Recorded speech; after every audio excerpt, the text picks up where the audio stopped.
This dresser was given to me by a viewer in the hope that I could use it as a restoration project. As you can see, it was in rough shape, but I liked the style, and I could tell that it would be a nice piece once it was cleaned up. Mostly it just needed to be refinished, but it did have some structural issues. As you can see here, the legs were either not attached at all or were just barely hanging on. So I would need to address that as well. The first step was to remove the old finish, and I started by scraping it off.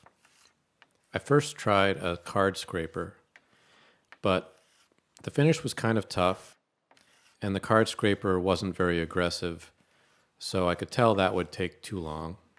So I switched to a paint scraper, and that worked a lot better.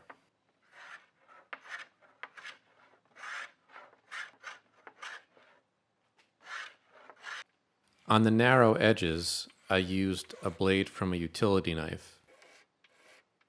If I had used the big paint scraper, it probably would have dug into the edges and taken off some of the veneer. Any finish that was left after scraping, I removed by sanding. I get asked a lot why I don't just sand off the finish from the start instead of using the scraper or a chemical stripper. And the reason is that most of the furniture that I work on is built using a thin veneer of wood on the outside. And it's really easy to sand through that, especially with an electric sander. And sanding is probably the easiest way to damage a piece when you're refinishing it. So I just try to do as little sanding as possible. Next, I turned my attention to the legs.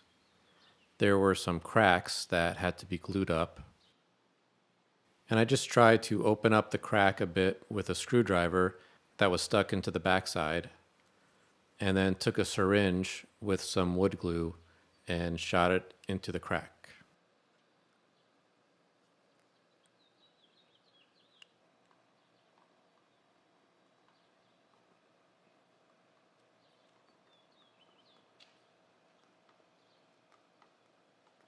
And then I clamped it up.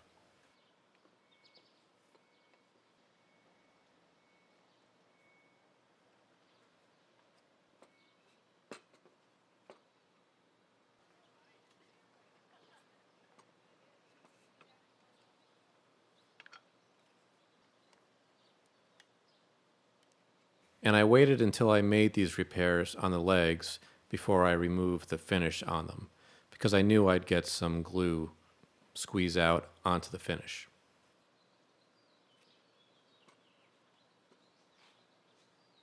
Once the glue was dry, then I scraped off the finish on the legs.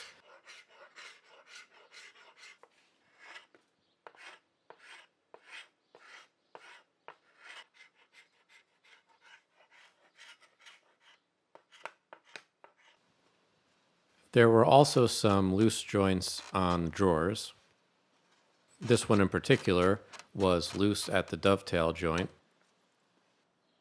The rest of the joints on this drawer were pretty solid, so I didn't want to take the entire thing apart. Instead, I just opened the joint up as much as I could and used the syringe to shoot some glue in there.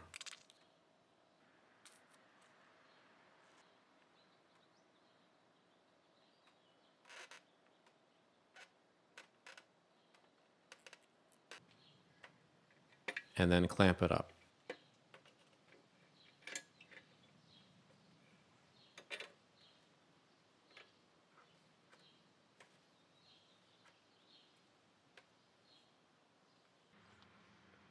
There was a spot in the lower front corner where the veneer had been damaged. And this would have been relatively easy to fix by patching in a new piece of veneer in that spot. But I didn't have any veneer that would come close to matching the color of the rest of the piece. So instead, I filled it in with some water-based wood filler. I didn't try to fill it all in at once. I just put a few thin layers on. And since it's water-based, it dries pretty quickly, but you can also speed it up with a hairdryer or a heat gun.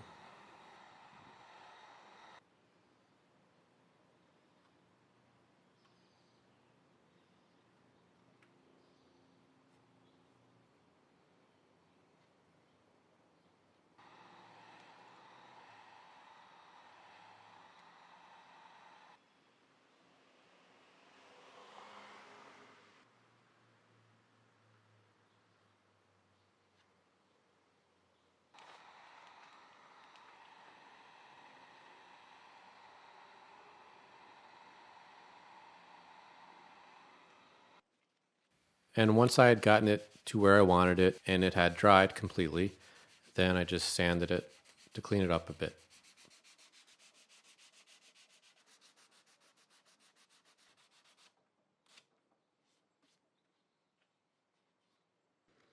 Next, it was time to apply the stain.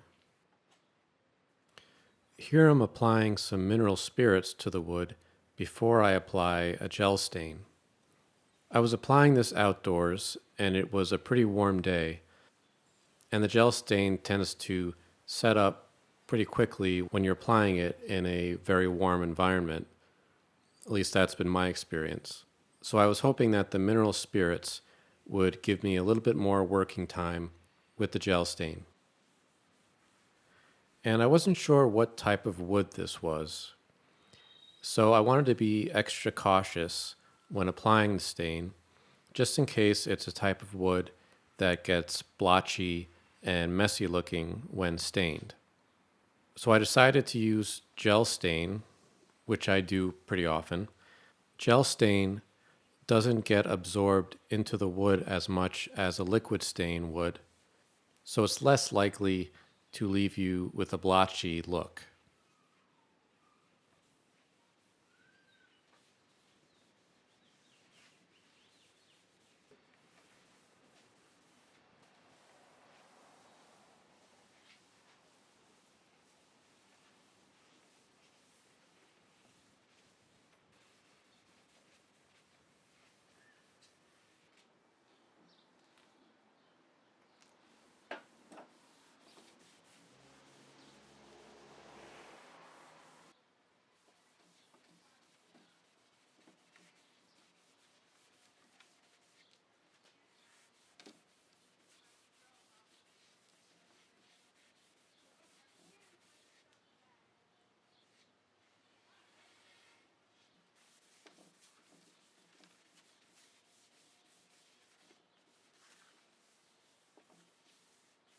Once that first coat of stain was dry, I sprayed it with some clear shellac to seal in the stain so that I could apply a second coat of stain. But this time I used a different color. The first color was called Candlelight, and the second one is called Antique Walnut. The first coat of stain looked okay on its own, but I felt that the grain pattern was a little too bold looking, and it's a pretty heavy grain pattern with this particular wood. And I also just wanted a deeper color. So adding the second color over the first color would help to obscure the grain just a little bit more and add more depth to the color. And to add a note about the original finish on this piece, it was probably originally sprayed with a colored lacquer as opposed to stained. The grain pattern seemed a lot less prominent and a lot less visible with the original finish. And that was a very common way for these pieces to have been finished back in the 50s and 60s and 70s and even to today. The color often comes from a tinted lacquer that's sprayed on.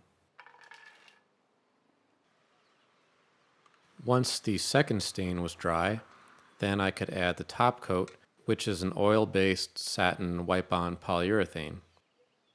And I sometimes buy this pre-made. You can buy the wipe-on polyurethane in a can, but I didn't have any of that on hand, so I just took some regular satin polyurethane and then I added mineral spirits to it, so it was half polyurethane and then half mineral spirits, which thins out the polyurethane and makes it easier to wipe on.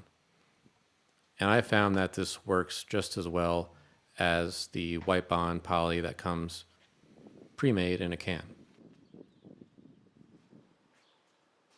And then I wiped it on using a folded up piece of an old cotton t-shirt.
And you can see in the shot that there's a big dark scratch in the front of the dresser. And there were actually a few scratches like that, and I'll take care of those next. These scratches that were on top of the dresser were too deep to sand out.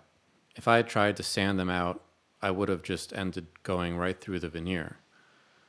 So instead, I decided to touch them up with some pigmented shellac. So I took some clear shellac and just mixed in some different color pigments until I got a color that would blend in with the color of the rest of the top. And this was a lot of trial and error to get the color right.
Before I could put it all back together, I had to do some more work on the legs.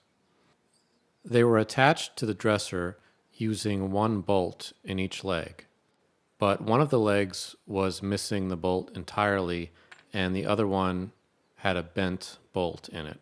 So I got a couple of new bolts and replaced the one that was bent and put one in the leg that didn't have a bolt.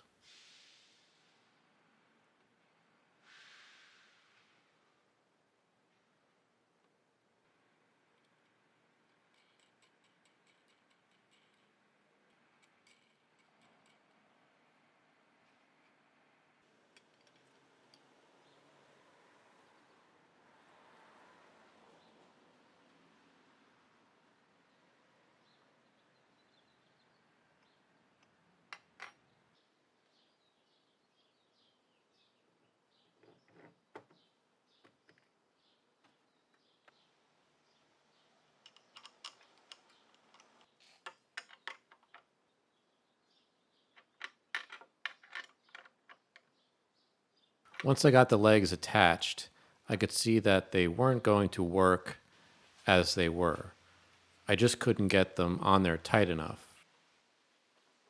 You can see here how the hole for the bolt had become enlarged over the years, and it just wasn't really able to hold the bolt tightly. The legs also had a pin on them right above the bolt, and you can see it here in this shot.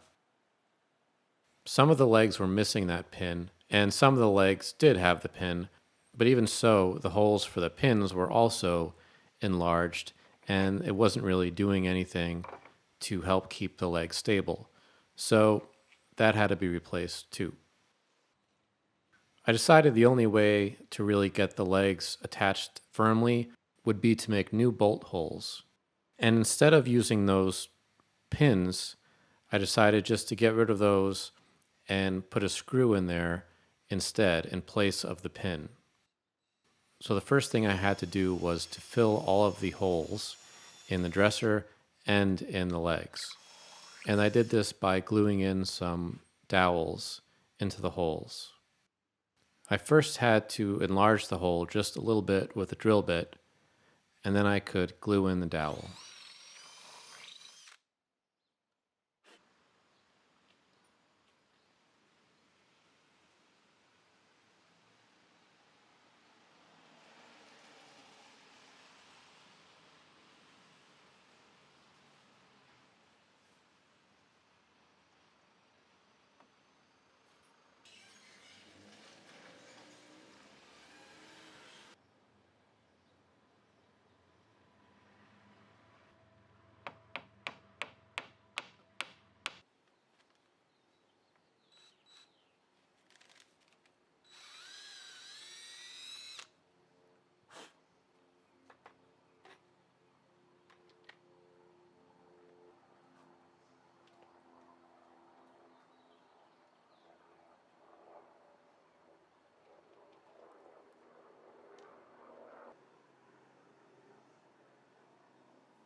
Once they were dry, I just cut off the excess dowel so that they were flush with the surface.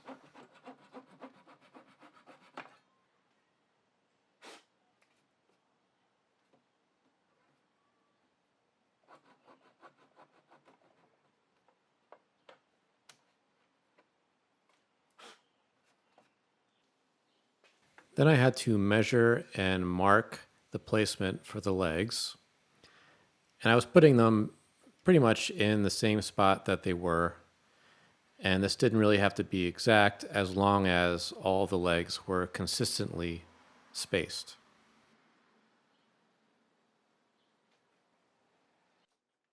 And once I had the measurement marked out, I could drill a new hole in the dresser for the bolt.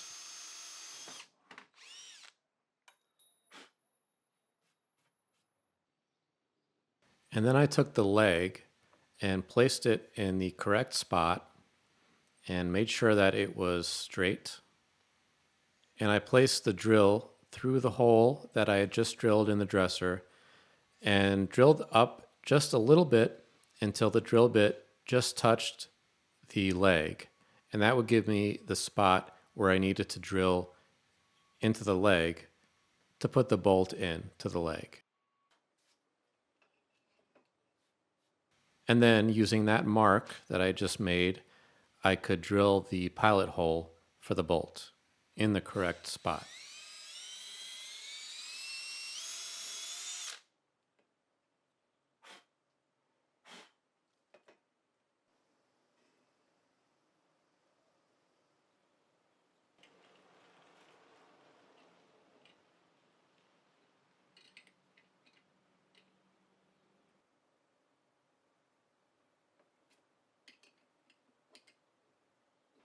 And then I could put the leg back on the dresser and put the nut onto the bolt.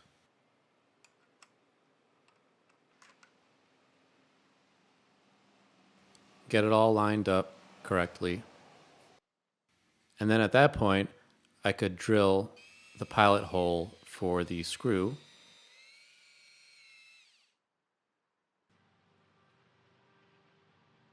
and then drive the screw into the leg.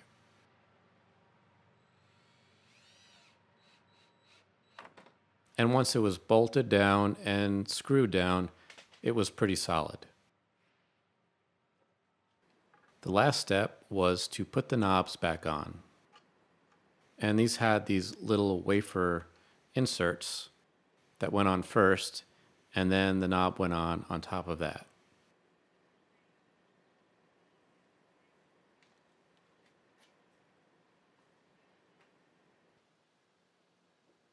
And here it is, all finished.